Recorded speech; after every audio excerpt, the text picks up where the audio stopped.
Madame France, j'ai un problème. Chaque fois que je fais l'amour, je crie beaucoup. En général, les hommes avec qui je fais l'amour, ça les dérange énormément parce qu'ils s'imaginent que je fais semblant, que c'est faux, quoi, que je joue la comédie. Je ne sais pas si c'est normal. Permettez-moi d'abord, mademoiselle, de vous féliciter pour votre vitalité. Si vous saviez le nombre de jeunes femmes qui en sont encore parce qu'on n'a pas trouvé leur fameux point G à murmurer par politesse, vous vous sentiriez tout à fait bien. Eh bien, moi, je vous propose une chose. Jusqu'à maintenant, vous étiez sincère en criant et ça dérangeait ce jeune homme.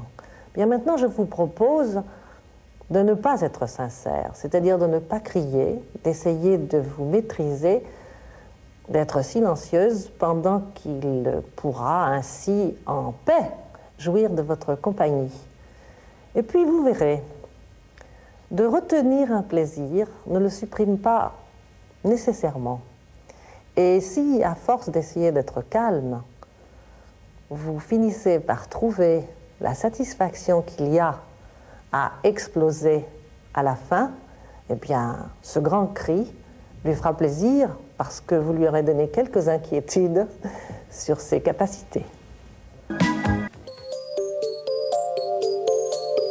Je suis très amoureux et la femme que j'aime ne supporte pas ma barbe. Alors ça peut paraître grotesque, mais c'est très concret. Quand je l'embrasse, elle a des petits boutons, je ne peux pas lui passer ma joue sur le corps et ça casse toute notre sensualité. Alors ça fait 10 ans que je suis barbu et elle m'a aimé comme telle et j'ai peur de ne plus la séduire si je coupe ma barbe, ce que je ferais bien volontiers, et j'ai peur de ne plus me plaire moi-même puisque je suis un barbu. Alors, que faire? Le problème, le voici. Est-ce qu'elle est tombée amoureuse de vous parce que vous aviez une barbe ou malgré le fait que vous aviez une barbe? Ça, vous ne lui avez pas demandé. Je crois qu'il va falloir que vous fassiez un petit effort parce que les barbes douces peuvent être délicieuses, mais la vôtre a l'air vraiment barbelée. Et puis, quelle est la femme qui aime avoir des boutons quand un homme l'embrasse? Alors, vous la coupez. Elle n'est pas en marbre, elle n'est pas en or, elle repousse. Et je vous jure que si vous faites l'effort de sortir de votre forteresse de poils, vous découvrirez des choses très agréables qui vous sont aujourd'hui interdites. Actuellement, j'ai un problème. Alors que je fais ma vaisselle, mon mari s'enferme au salon et disparaît durant un petit moment. Disons, je suis d'une nature très curieuse et souvent j'écoute à la porte. Et j'ai remarqué qu'il s'agissait de conversations érotiques, téléphoniques. Il ne m'a jamais parlé de ce désir et notre couple semble équilibré.